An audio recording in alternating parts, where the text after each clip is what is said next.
ברוכים הבאים לעוד חרוז בשרשרת 555 מבית היוצר של יעל מילו.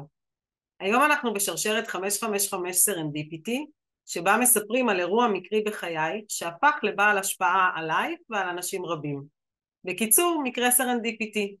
ועם המתכון לסרנדיפיטי מבית היוצר של דוקטור תמרה טילמן, בעלת המעבדה לפוטנציאל האנושי, שממוקמת בבוסטון, ואקסלרייטור ההליכה שמלמד איך להשתמש בפוטנציאל האנושי בתוך חודש ימים. יש לי העונג להכיר לכם היום את דנה אליעזר, שהיא מומחית בינלאומית לשיווק, בעלת רקע עשיר באקדמיה ותפקידים בכירים בתעשייה, כולל סמנכ"ל שיווק באמריקן אקספרס ומנהלת שיווק של קבוצת הכדורגל הפועל באר שבע, שהגיעו למקום הראשון בליגה, והיא תפעלה את מערכת השיווק של הקבוצה המצליחה הזו. ותכף נדבר על העסק שלה לשיווק שמתרחש בתנועה ואפילו תוך כדי ריצה. והוא כולו סיפור של מקריות, כפי שמיד נשמע. שלום דנה, בואי תציגי את עצמך. תודה רבה על ההזדמנות, תודה לענת, יעל ודוקטור תמרה טילמן. נעים מאוד, שמי דנה. במבט על הסיפור שלי כולו הוא על אישה שהייתה במקומות הנכונים, בזמן הנכון, הרבה פעמים. יש לי הרבה אהבות והיום אני אדבר על האהבה שלי לריצה, לספורט, האהבה שלי ללמד סטודנטים ולשיווק. אני רק אתחיל עם רקע קצר עליי. אני בעלת תואר שני בהנדסת תעשייה וניהול. כפי שענת ציינה, יש לי ניסיון ניהולי בכיר בשיווק ובמכירות. יש לי גם ניסיון בעשיר כמרצה. לימדתי הרבה שנים באוניברסיטאות ומכללות. כבר בראשית שנות ה-20 שלי לימדתי בהרבה מוסדות, באוניברסיטת בן גוריון, במכללת ספיר, באחווה, באוניברסיטה הפתוחה, ולשמחתי בשנים האחרונות גם הצטרפתי למרכז האקדמי פרס ברחובות. אז לימדתי הרבה שנים סטודנטים, עברו דרכי לדעתי אלפים, ומגוון מקצועות הניהול לתואר ראשון, לתואר שני, גם סטודנטים להנדסת תעשייה וניהול, סטודנטים להנדסת תוכנה. לימדתי מגוון רחב של קורסים, ניהול, משאבי אנוש, כלכלה וחברה במזרח התיכון, פילוסופיה של אתיקה בעסקים, אבל הכי אהבתי ואני אוהבת ללמד שיווק והתנהגות צרכנים. לפני מספר חודשים יצאנו לשבתון. עם המעבר לפלורידה בעקבות בעלי הקמתי קבוצת ריצה פה באזור שלנו, וביום יום יש לי עדיין חברה בעם פעילה ואני ממשיכה לתת ייעוצים בשיווק לעסקים. לפני מספר חודשים הצטרפתי לאקסלרייטור של דוקטור תמרה טילמן.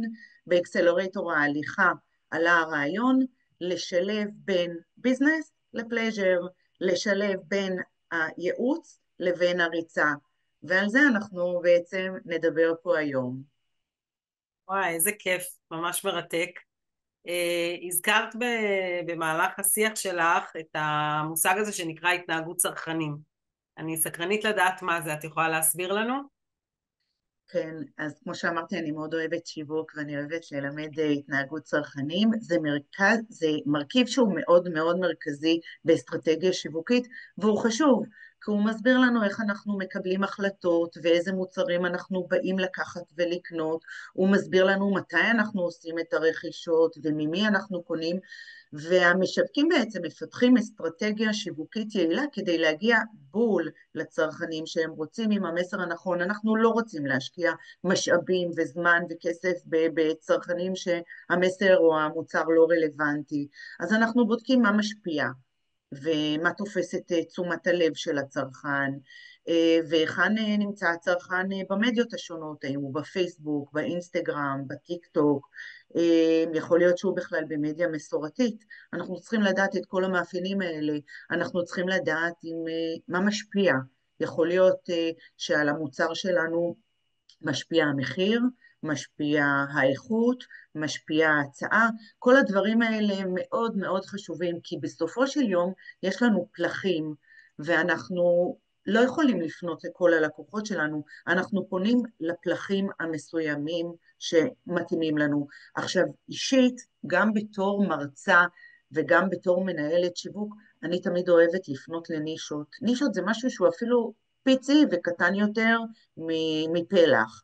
הוא משהו שהמתחרים עדיין לא הגיעו אליו, הוא משהו שיכול להיות מרוחק יותר וקטן יותר, אבל שם יש לנו הזדמנות להיות מיוחדים ומבודלים, ושם גם הלקוח בעצם יהיה מוכן לשלם יותר ויהיה לנו בנפיט. אז התנהגות צרכנים, בול פגיעה, יש לנו פלחים, נישה וייחודיות, זה מסכם את זה. וואי, ממש מעניין. אנחנו מדברים פה היום על סרנדיפיטי, ואני רואה שבעסק שלך יש הרבה מאוד אירועים מקריים. את יכולה קצת לספר לנו על המקריות בחיים שלך ובעסק? מטורף, מטורף. אני אתחיל עם זה שהמעבר לפלורידה היה סרנדיפיטי אחד גדול. אם הייתם מדברים איתי בדיוק לפני שנה, הייתי בסמסטר קיץ בארץ, ובכלל לא חשבתי שאני אשב כאן, ומקום מקסים, אבל אז זה גם סוג של סרנדיפיטי, והעסק עצמו הוא אירוע מקרי מתמשך. גם לא חשבתי שאני אגיע לנקודה כזאת. אז איך זה התחיל? הגעתי לפלורידה וחיפשתי קבוצת ריצה. אני מאוד אוהבת לרוץ, ובארץ רצנו, הייתה לנו קבוצה ריצה של בנות, ודרך אגב, דרך הריצה זה גם דרך להכיר חברות. חיפשתי בפייסבוק, וחיפשתי באינסטגרם, וחיפשתי בוואטסאפ של נשים ישראליות באזור. שאלתי חברות, וכשהבנתי שאין קבוצה כזאת, החלטתי שאני מקימה. אז היום אנחנו קבוצה ממש מגובשת, החברות הכי טובות שלי נמצאות שם, אנחנו נפגשות פעם, פעמיים בשבוע, השתתפנו בכמה מרוצים באזור, 5 ו10 קילומטרים, המרוץ האחרון שלנו היה במיאמי, רצנו 10 קילומטר והיה חוויה מקסימה, ואנחנו מתכוננות לשני חצאי מרתונים בינואר. אחד יהיה בדיסנילנד ואחד בקי ווסט, ואנחנו מתוכננות לזה. ועוד דבר חשוב לי לציין בהקשר של הקבוצת ריצה, בארץ היה לי מאוד חשוב להשתתף במיזם רצים לזכרם. יש מיזם כזה שהוא מתקיים בכל עיר בארץ, והשתתפתי בו תמיד עם הילדים שלי. וכשהגעתי לכאן, שוב, היה חור, לא מצאתי את המיזם הזה, אז החלטנו להקים אותו באזור שלנו. דאגנו באותו יום למים ולדגלים ולמאבטח אישי, דאגנו לדוברים שנתנו לנו ככה סיפור. באותו יום הבן שלי נחת, חייל, לוחם משוחרר מצה"ל, והוא בא והעביר לנו מורשת קרב קצרה ופטריוטית, וזה היה מאוד מרגש, בטח בשנת 2025, ונכחו שם ילדים ונשים, עשרות משתתפים, ואני כולי תקווה שזאת תהיה התחלה של מסורת פה. וואי, ממש ממש מרגש. את יכולה להסביר לי מה משותף לריצה ולשיווק? כי איפשהו פה, אני לא אוהבת לרוץ, אז אני לא כל כך מוצאת את המשותף. וואו, ענת, באמת שאלה טובה. מה משותף לריצה ולעסקים? אז יש לא מעט קווי דמיון מקבילים בין ריצה לבין שיווק עסקי. למשל, התמדה ועקביות. אתה חייב להתמיד גם בריצה וגם בעסק שלך, ברור אם אתה עצמאי או הבעלים. מעבר לכך, אתה צריך לבנות כושר, שזה דבר שלוקח בהדרגה וגם קשור להתמדה, ובעסקים אתה בונה את המוניטין, גם כן בהדרגתיות.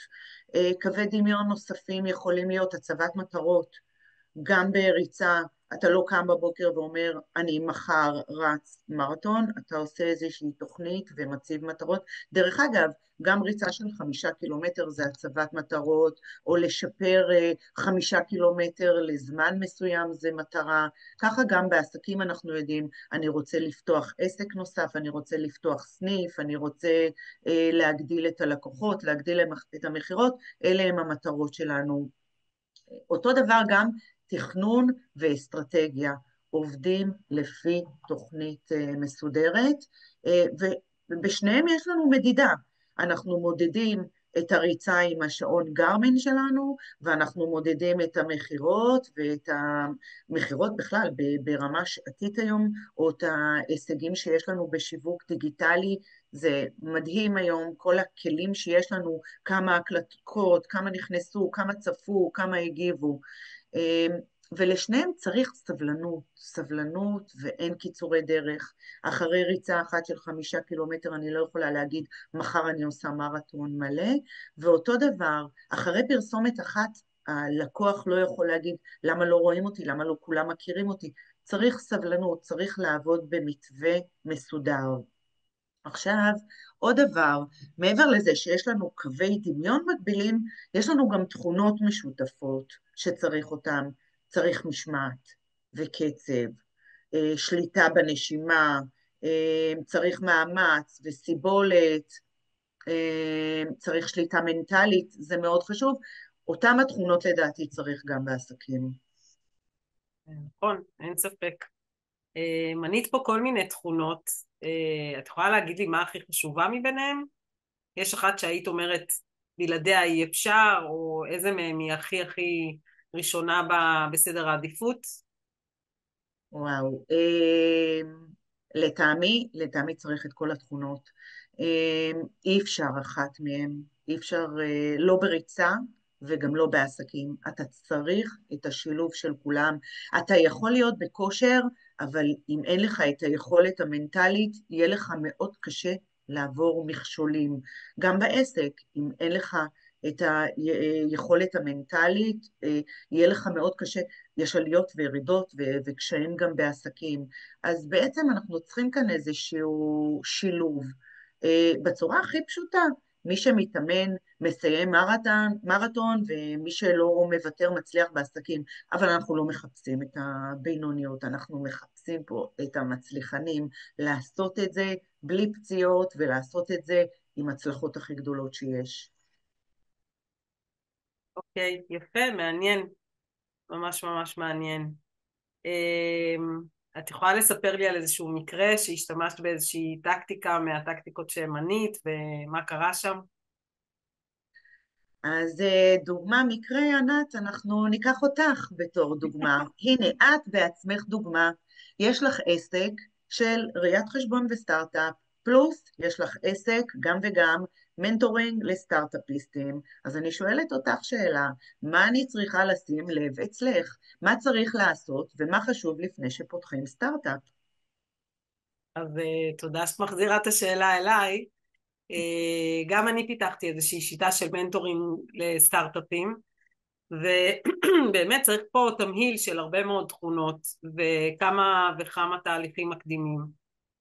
וגם אני מדברת עם סטארט-אפיסטים על זה שאנחנו צריכים לעשות גם תוכנית עסקית וגם תוכנית ניהולית וגם תוכנית פיתוח וגם לגייס את הצוות המתאים וגם להתוות את התוכנית האסטרטגית ולעשות חזון ואת כל הנושאים שאנחנו רוצים, תוכנית, איזשהו רודמפ קדימה.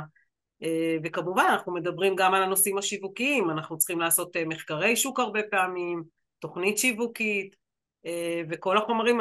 סטארט-אפ מהיום הראשון כבר צריך לראות שיש לו באמת, שיש לו לקוחות פוטנציאליים, שיש לו למי למכור, מה אסטרטגיית האקזיט שלו, וכמובן לעשות את מחקרי השוק הנכונים כדי לראות שבאמת הוא נמצא בשוק הנכון, עם המוצר הנכון, עם כל מה שהוא צריך.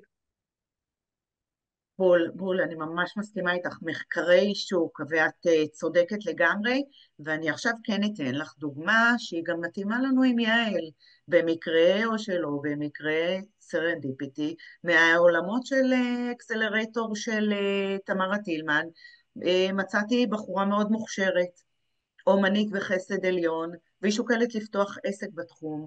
אז גם אנחנו עושים סקרים ובודקים את השוק, וראשית אנחנו מתחילים בתוכנית עסקית, בודקים את השוק ובודקים את המתחרים, אנחנו מגדירים מי הקהל יעד שלה ומי הקהל הפוטנציאלי, ויכול להיות שוב שיש לנו איזה נישה קטנה שהיא לא חשבה עליה והיא יכולה לפנות אליה, מה היעדים ומה המטרות ומה האסטרטגיה והטקטיקה. אנחנו עושים כאן שיווק דיגיטלי, ודווקא בתחום של אומנות מצאנו שהרבה פעמים השיווק המסורתי יכול לעזור לנו, אבל שוב, השאלות האלה גם מתבססות על תקציב, וכל הדרך אנחנו חייבים למדוד ולהיות עם בקרה. במקרה הזה של אותה בחורה, אני לא אציין את שמה, הנושא הוא על התייעלות ועל בידול ולהיות מיוחדת, כשכנראה בקרוב אנחנו מדברים פה על תערוכה, משהו שאני לא יודעת אם היא חשבה, אבל אנחנו חושבים על תערוכה בפלורידה, ולשלב קשרים אישיים, ואת אותם הדברים שעשינו במשרד, ואת אותם הדברים שאנחנו רגילים אליהם ממנהל עסקים, אנחנו מבצעים ב-Run to Business באופן יצירתי, ובאופן קצת לצאת מהקופסה, זה מה שקורה. וואלה, מעניין. אמרת שלמעשה את משלבת בין הריצה לבין הייעוץ, ואת עושה את זה ביחד. אז את יכולה להסביר לי איך זה מתבצע ביום יום? אני סקרנית לשמוע כאחת שלא רצה, נראה לי שקצת קשה לרוץ ולדבר ביחד. אז בהתחלה מאוד חששתי מהאיך. איך מצליחים לרוץ ולדבר. איך אני יכולה להראות תוצאות. איך אני יכולה בזמן ריצה להראות תוצאות, להראות נתונים. אחד הדברים שאני מאוד אוהבת לעשות בשיווק זה להטמיע AI בעסקים. והיו לי מלא התנגדויות בראש, כאילו הראש שלי היה מלא התנגדויות ומה אני עושה והכיוון לא נכון, ואז אמרתי, אפשר להתגבר על כל מכשול, יש שיטות לעשות את זה, ולכל אחד מתאימים את השיטה שמתאימה לו, וזה לא חייב להיות משהו אחיד לכולם. יש אחד שיעשה את זה באמצעות ריצה אישית, ואחד יעשה את זה בריצה זוגית, ואחר נתאים לו ריצה קבוצתית, ואני אסביר. בריצה אישית למשל, השיחה יכולה להיות באוזניות, והיתרון שהוא יכול להיות בצד השני של הגלובוס ובשעה אחרת, והוא יכול להיות להאזין ולשוחח איתי, והוא יכול גם להאזין לקטעי שמע, יכול להיות שאני מצאתי איזשהו טיפ, או מצאתי איזשהו רעיון שבדיוק מתאים לו, אז אני אתכנן את זה שזה יתאים לו לריצה האישית, איזה קטע למידה שחסר לו. השיטה השנייה היא שיטה ריצה זוגית. ריצה זוגית באמת מחייבת קצב אחיד, יכול להיות שאם קשה לנו לרוץ ולדבר, אז אנחנו נעשה את זה בהליכה מואצת, קצב הנשימה והדיבור יהיה נוח יותר. הריצה הקבוצתית היא בונוס, כי פה אנחנו מעלים דברים שלא חשבנו ושלא ציפינו, ואנשים שלפעמים שהם לא מהתחום מצטרפים אלינו, ונותנים לנו בוסט של רעיונות שבכלל לא חשבנו עליהם לפני כן. אז זהו, אפשר להיות יצירתיים ולהוסיף הקלטות. בדרך כלל מי שמסיים תוכנית כזאת מקבל את הכל מוקלט והוא יכול לראות את זה. יכול להיות שדרך אגב הוא עשה את התוכנית הזאת איתי למשהו מסוים והוא אחר כך יוכל להיות עצמאי ולהמשיך עם זה בעצמו. זאת אומרת, אני גם משחררת דברים ומלמדת אותו שהוא יוכל לעשות בצורה עצמאית לבד. מה שחשוב, איך זה מתבצע, זו התאמה אישית. זה ממש לתפור חליפה, כמו שאנחנו אומרים בשיווק. אנחנו יצירתיים, אנחנו תופרים לכל אחד חליפה אחרת, לכל תחום, יכולים להיות לי שני תחומים זהים של מסעדנות, ואני נותנת להם לאותה בעיה פתרונות שונים. אז זה איך עושים את זה. מרתק, תודה. את יכולה לספר לי למי השיטה הזאת מתאימה, לאיזה בעל עסק או לאיזה סוגי עסקים את פונה, מי קהל היעד שלך? השיטה הזאת יכולה להתאים לאנשי עסקים פעילים, מתקתקים, שרוצים תוצאות מיידיות. לחילופין זה יכול להתאים לאנשים שמעוניינים לפתוח עסק ורוצים לברר את השוק ומחפשים משהו קצת אחר. לטעמי, זה מתאים לכאלה שיש להם עומס בעבודה, ויש להם מחסור בזמן, ואת יודעת, כשאנחנו לפעמים בעסק שלנו טובעים, אנחנו מפחדים להישאר מאחור, אז אפשר להתאים להם, וכאן נכנס AI, אנחנו יכולים להתאים להם את החדשנות בהתאם לצורך שלהם. אתה יכול להישאר בעסק שלך, אבל אנחנו נמצא לך את מה שחסר לך. אז זה מחסור בזמן ופחד להישאר מאחור בעיקר, לדעתי. יפה, יופי של בידול, אהבתי. השם של העסק הוא run to business. את יכולה להסביר מה זה אומר? זאת שאלה שאני אוהבת. run to business, אז אנחנו כותבים את זה, run, כשהשתיים הוא קטן למעלה, כמו בחזקה, run to business, וזה משדר עוצמה, כי זה בחזקה. עכשיו, מעבר, דרך אגב, את הרעיון קיבלתי מתמר, ומעבר לסמל העיצובי, בשיווק, כשאנחנו נותנים ללוגו ספרה 2, 3, 5, זה תמיד נשמע לנו כמו הגרסה המתקדמת יותר, הגרסה האחרונה. למשל, יש לנו ויבו 3, אלפא פליי 6, תמיד המספרים נותנים לנו גרסה כזאת חדשה ומתקדמת, אבל הכוונה שלי הייתה למשמעות כפולה. לא רק לרוץ, אלא תרוץ ברמה הבאה שלך. תרוץ בחדשנות, בהתייעלות, ותהיה מיוחד, ותנצל את הזמן. אז זה ה-run to business שאני מאוד מתחברת לשם הזה. מקסים, אהבתי. אני יודעת שיש לך גם סלוגן לעסק. את יכולה לומר אותו, כן, לספר עליו? נכון, נכון. אז ככה, הסלוגנים, אני מאוד אוהבת גם לכתוב סלוגנים, אני אוהבת לחקור סלוגנים, זה תמיד תחום כזה שמעניין אותי, מה הסלוגן של חברה. לדעתי סלוגן צריך להיות קצר, פשוט וקליט. הוא צריך להיות פשוט, כדי שאם הוא מגיע למישהו מתרבות אחרת, הוא לא יעלב או לא יפרש את זה לא נכון. הוא צריך להיות קצר, כי הראש שלנו צריך לזכור עד 5-6 מילים, משהו כזה, והוא צריך להיות קליט. בום בזמן אני מגיעה לחפש את השירות הזה, אני זוכרת אותו. אני מגיעה לקנות את המוצר, אני אזכור את זה. אז זה קצר, פשוט וקליט. דרך אגב, באמצעות AI היום, בקלות אנחנו יכולים להגיע לסלוגנים שלא חשבנו עליהם, או ש-AI נותן לנו אפשרויות מצוינות. עכשיו, מה שהנחה אותי ב-run to business, זה צריך להיות כושר עסקי ותוצאות כפולות, זה צריך להיות מהיר, אבל לא לפגוע בדיוק, לא לפגוע במיקוד של העסק, זאת אומרת, שלא ילך על חשבון של האיכות. אז ה-run to business שלי זה רצים רחוק יותר עם העסק שלך, כשהכוונה היא בעצם על ייעוץ שמזיז אותך קדימה. יפה, מדליק. אהבתי, אהבתי מאוד. אנחנו הכרנו למעשה ביקום מקביל באקסלרייטור של דוקטור תמרה טילמן, ותמרה תמיד אומרת שלא רק שאין מקריות, אלא שהמקריות הזאת, אם עובדים עליה, עובדים איתה, אנחנו יכולים לבנות את הסרנדיפיטי ולהגיע לתוצאה משמעותית ולמספר גדול של אנשים שיגיעו לאותה תוצאה, כמו למשל העסק שלך של הייעוץ, שאת יכולה להגיע באמצעותו להרבה מאוד אנשים, וכמו למעשה אם ניקח את הדוגמה של פלמינג, שבמקרה השאיר איזושהי צלחת פטרי פתוחה במעבדה שלו והחלון היה פתוח, נכנסו כמה פטריות, מהפטריות האלה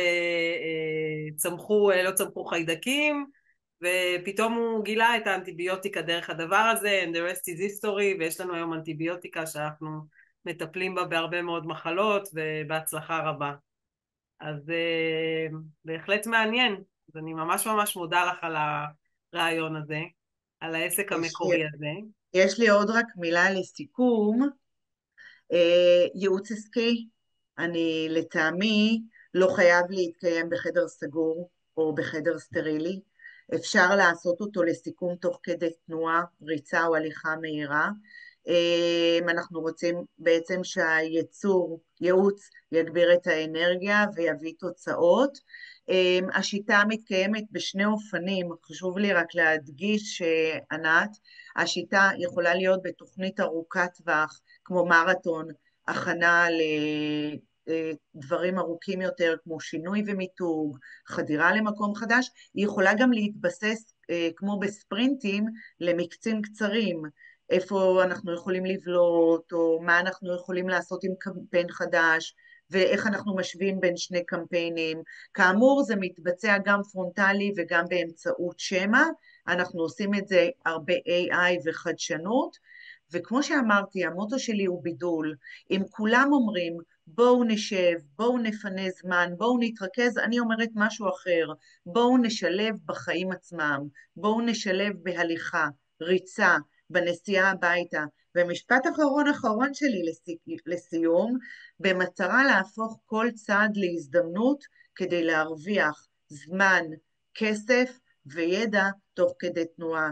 אז שוב, תודה על ההזדמנות, תודה על להיות פה בפודקאסט לענת, ליעל ולדוקטור תמרה טילמן. תודה רבה, נראה לי שיש לנו תודה, פה ממש מוצר מדהים. אני מאוד התלהבתי. אהבתי תודה מאוד את רבה. השילוב, אהבתי את היכולת, ויש לך למעשה כבר שני מוצרים. ייעוץ ארוך זה המרתון, והייעוץ החד פעמי אולי הסטוצי יותר, הוא ספרינט. נכון, לגמרי. זו המהות של זה. תודה רבה. מקסים, המון תודה. תודה, בהצלחה לך.